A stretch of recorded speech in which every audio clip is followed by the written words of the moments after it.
Hey you guys, I'm Dee. Welcome back to my channel. I appreciate the support. For those that are new here, if you could take a moment to subscribe and hit the bell so you'll be alerted anytime I upload a new video. I also would like to encourage you to share this video. Once you're done, you'll see why. You never know who it might encourage or impact. I know we have a lot of fun things that we talk about, travel and food and drinks and concerts and all that kind of stuff, but life is about a little bit more than that, and I'm going to touch on one of those topics today. I don't want you guys to feel that you need to get a tissue or anything, but it's going to be one of those type of videos. So I will be sharing a lot, and yeah, so I hope you'll watch until the end, because again, you don't know what you may get from it.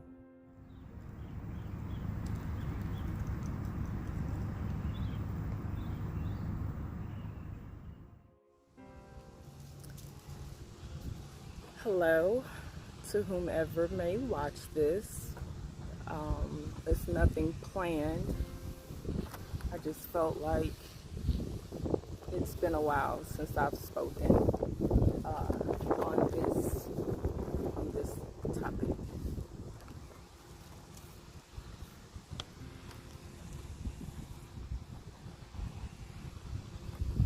I'm at a cemetery. It's a beautiful day out. The last time I recorded a video, I think it was 2014, so 6 years ago. And at that time, I was more focused on, I think, trying to inform those that are still living about how important it is to actually live. Didn't really talk about me much, you know. Once you open that can of worms and pull the scab back, you just don't know what may come out. However, I just felt like talking about that today. But to touch back on the importance of us who are still left here, I questioned, you know how we always say we're going to do that, I'm going to take care of that, I'm going to learn that, I'm going to go here, I'm going to go visit him or her. But now it's just not, it's not the right time.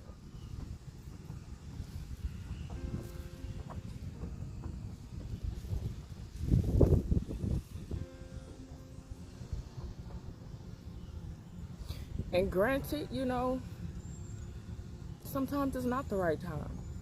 If you're sick and bedridden or finances are tight,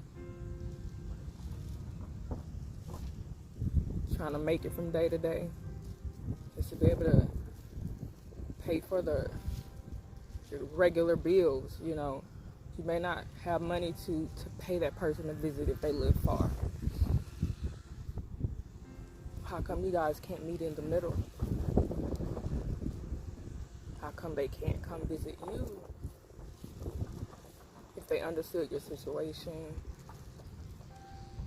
Personally, for me, I've always wanted to learn how to play the guitar and the piano. What stopped me? Probably fear of thinking that I'm too old to learn and putting in the work. But relationships,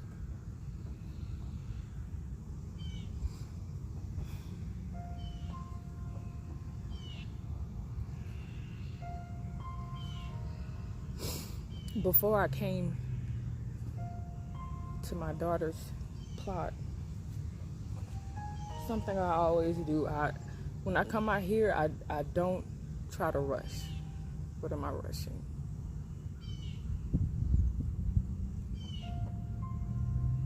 I intentionally detour and look at a lot of the other plots, read some of their names and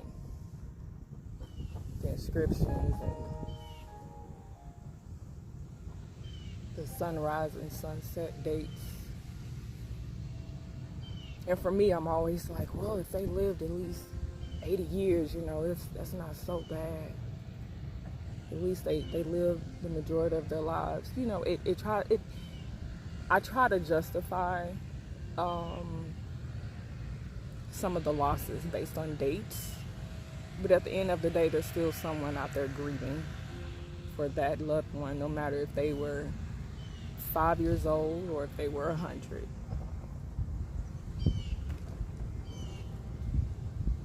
I'm looking at graves being dug and graves being maintained. Looking at other people coming out to replace flowers just to visit. But who's gonna visit you?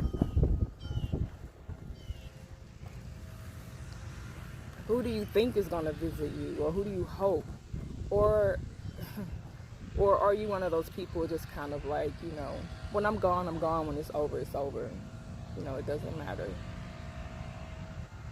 We all would like to think that someone that's left behind, the bereaved, will come and, visit.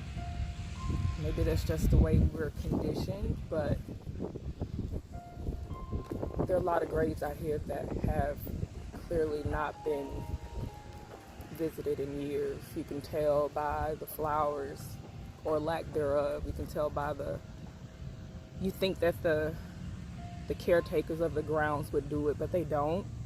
They take care of the scene areas, but some of the plots in the back,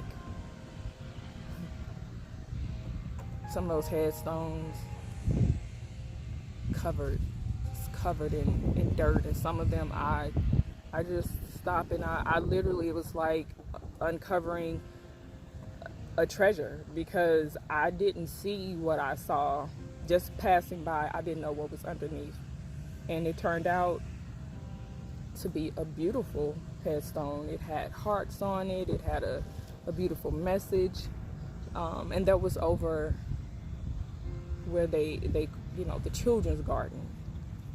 And my daughter, I didn't bury her in the children's garden, not because of that reason. I'm just now seeing how they keep it up today in 2020, April 21st. And my daughter passed September 6th of 2011. So at the end of the day, it's like, is it really all in vain? Your mind will pull up some questions. Most people won't understand unless they've been in your place. And right now I'm talking about just losing anyone, especially someone close to you, parent, a child, a spouse. I used to come a lot, and some people don't come at all.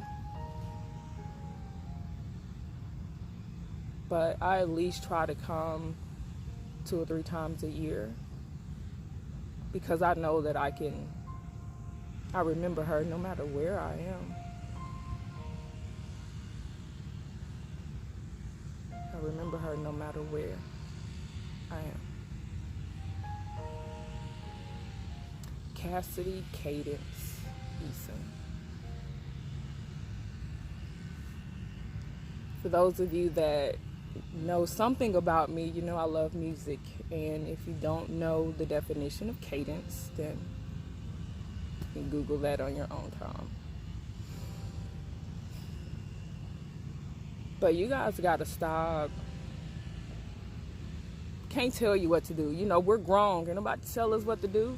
You ain't my mama. You ain't my daddy. All that extra stuff is just obsolete. If you want to be filled with regrets, then by all means, don't make changes. Don't make changes on how you're living. don't make changes on how you're loving, how you're giving love, how you're contributing to society and to your community, don't make changes. If you're okay with it, it's no one else's place to pressure you to change. But I just see so many people that I can tell before it even happens that they're gonna be filled with regret and emptiness, a hole, if they don't do it now. Because as we've seen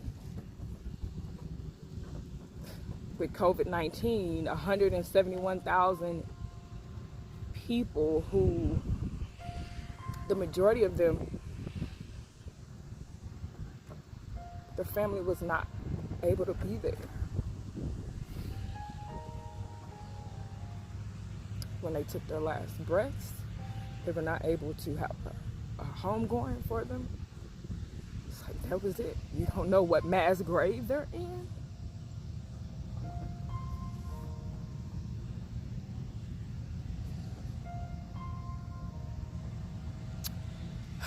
We don't know if it's just going to be cremation or if someone is going to bury us in a cemetery, if our wishes are able to be carried out. We don't know.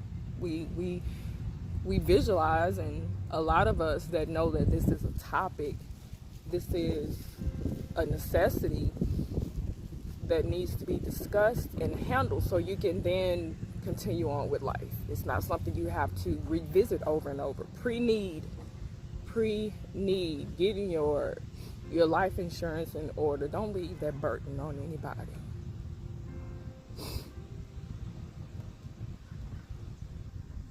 They have enough to deal with, more than you.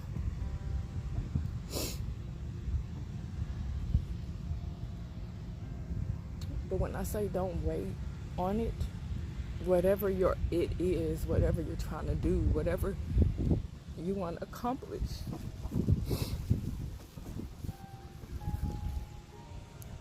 we don't know how much time we have.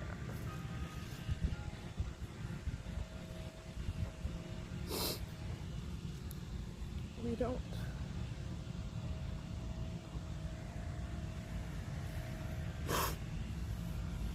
You had parents who prayed for their children and were excited to become parents, only for it to be cut short.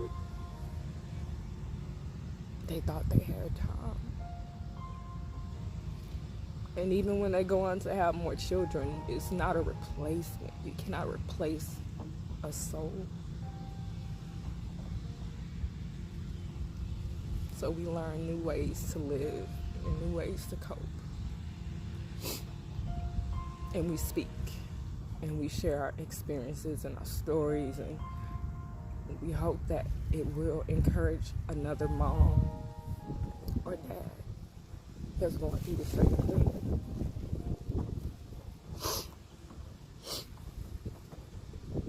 The grieving never ends. I don't know what you've read or who you have spoken to. Grief does not end. It gets lighter. You learn to deal. You still live, you still work, you still have fun, you still travel, but it's still with you. And I've experienced some very insensitive conversations, remarks from people that don't think before they speak. Some people know and they try to protect you or protect me. They may see something and they're looking at me like, oh my God, how is she gonna react? Is she gonna cry? Is she gonna this? That's not really protecting me.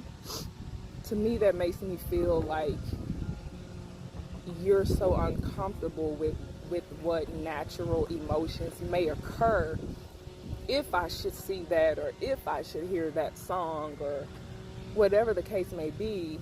You're not worried about if she does react in a certain way. I'm just going to be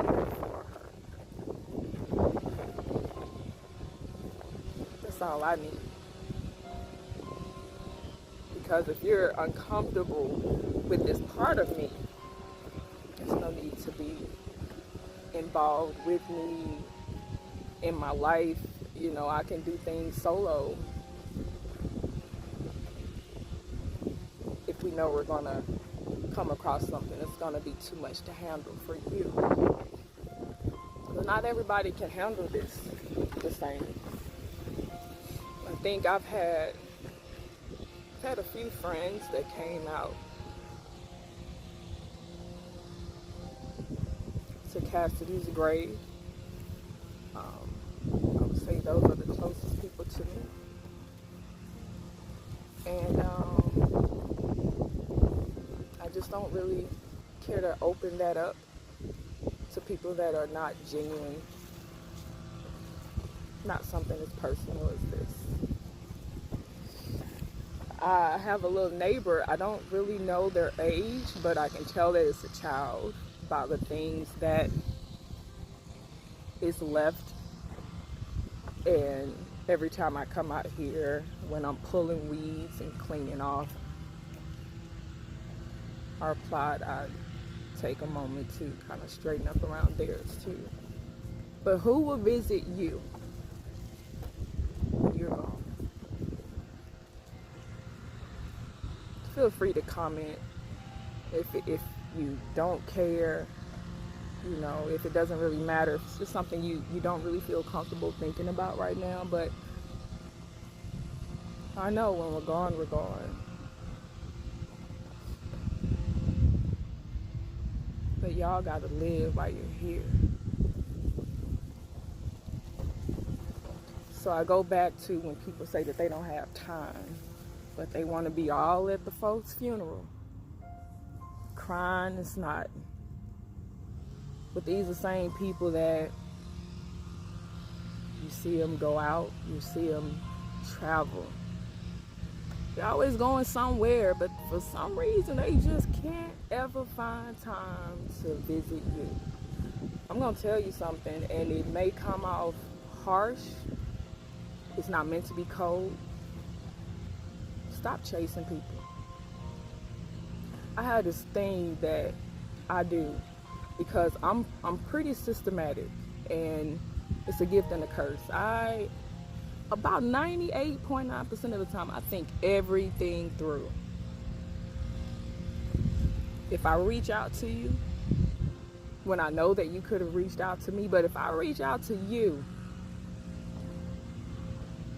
take that as that's where my effort ends. If I've tried over and over, every time we meet up, every time we talk, it's me, you know it's me. When I'm assessing life, or I'm purging and I'm getting rid of things and letting things go, I do that. I don't know how you guys handle it, but I do that. And sometimes when we say, all right, well, you know, take care, in my mind, I figure we may never talk again because I'm not reaching out anymore. I wish them well, but there is nowhere written that you are supposed to run up behind somebody to be a part of their lives. If you meant that much to them, you wouldn't have to. It would be reciprocated. Y'all stop doing that to yourselves. Surround yourself with people, whether if that be family, it don't matter. Family is not off limits here. Stop doing it. Every time you come in town, you try to go see everybody. For what? They come in your town. They don't let you know that they're nearby. Missed opportunities. But then, let something happen unfortunate. Damn, should have went by and saw them. I was out there last month, but I ain't had time. I was busy. What were you busy doing? You know, we was out to dinner and to the movies. I was just busy. They couldn't have come to the movies with you. Couldn't have met up for dinner. Hell, some of them, they ain't even got to do all that. They can come say hi and just to hug you and say they love you in person versus a text, and let you and whomever you with go on about your dinner, your movie. You make time. When you want to, you make a way. And because that's how I am, that's why I don't let a lot of people around me, because I know they're not like that. And I know what I deserve. And I'm long over settling for less than that. So just don't let too much time pass by on the wrong things. If you want to go back to school, if you want to go get your GED, if you want to get your associates, if you want to learn how to play that instrument, you want to buy that home, you want to upgrade your car, you want to volunteer more, or maybe you're scared to try to have a baby again, don't wait too late.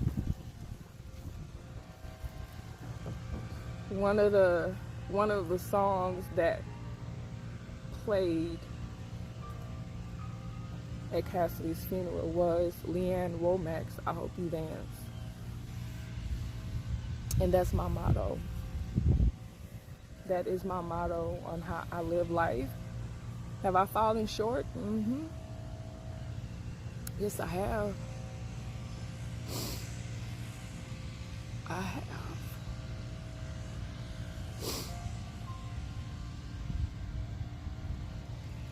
I told myself after she passed that in love, that I would never settle. That if it brought me pain, that I wouldn't put up with it. It's like I've suffered enough. And all I hope to bring to someone's life is love and happiness.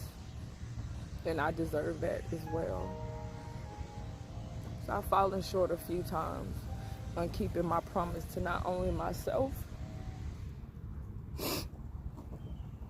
but to that little girl right there. That soul that rests there. Getting hurt as badly as losing her. But I've still allowed myself to be in some situations that have weakened me. It tore me down, but it didn't break me. After the funeral, I was at my mom's, and she had been playing the song, of course. We all were. It brought about a sense of peace and hope, encouragement. But she came in the house. I stayed about, it felt like 3 weeks after the funeral. I just wasn't ready to go back home. I didn't want to be by myself. I didn't want to look at her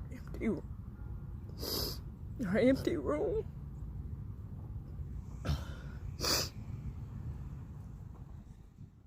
She said, "Shannon, when I was listening to the song today, you know, it got me to thinking that it's almost like Kassidy is saying to you, I hope you dance." I never looked at that song like that before until that day my mom mentioned it.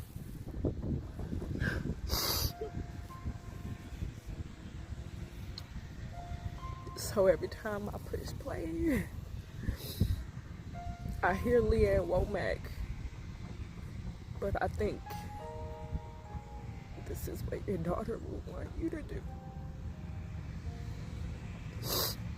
And I'm not gonna let anybody or anything continue to get in my way.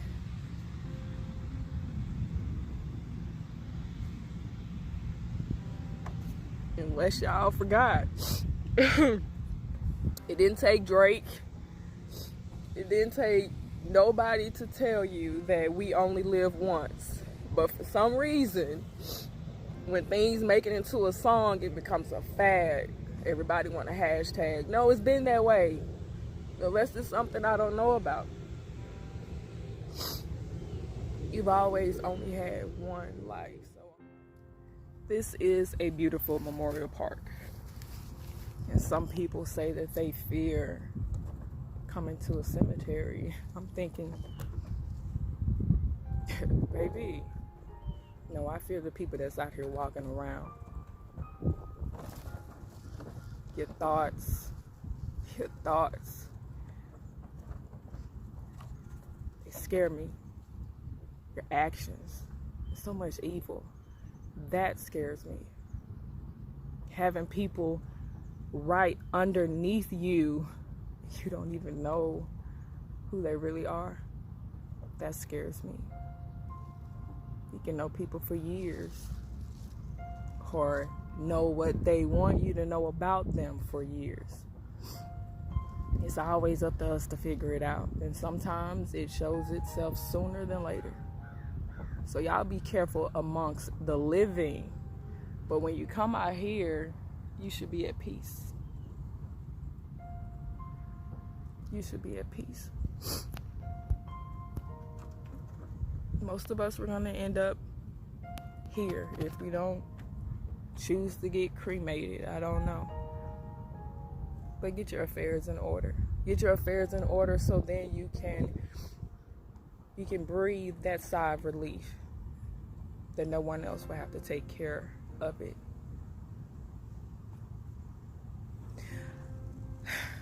I didn't do this on purpose. It just so happened to be where I lay, where my body chose to find a spot. And this spot that I just so happen to be sitting on is my final resting place. I paid for it the same time I paid for my daughters. So, who's gonna come visit me? Who's gonna come visit you? Who's gonna clean your headstone, your plot? Who's gonna do that? But don't forget to live. Don't forget to live. Remember them, love them, mourn them, and keep pressing forward. No one else can ask anything else of you.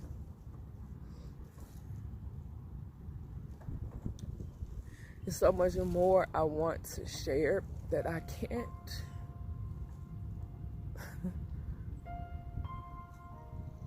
I can't quite get out still regarding the day I lost. Or maybe that'll be for another video at another time. If you've never listened to the song LeAnn Womack, I Hope You Dance, please look it up. Take a listen. And when you listen, don't be distracted. Don't be distracted. Be able to just listen and absorb and process. What that song does for me, it was written as if a mom is telling her children how she wants them to live, be happy, and, you know, if you should fail in love, don't remain bitter. Just, if you are outside just like now, don't be in such a rush. Look at the sky more than once. Really take it all in. Don't ever think you're too big in this whole wide world, because you're not. Don't take things for granted. Don't take life and chances for granted. So when you say, I hope you dance, that's metaphoric. I hope you take the chance. I hope you make that phone call. I hope you visit that state or that country. I hope you learn to play that instrument. I hope you take that chance and go back to school. I hope you dance. I love you guys. Have a good day.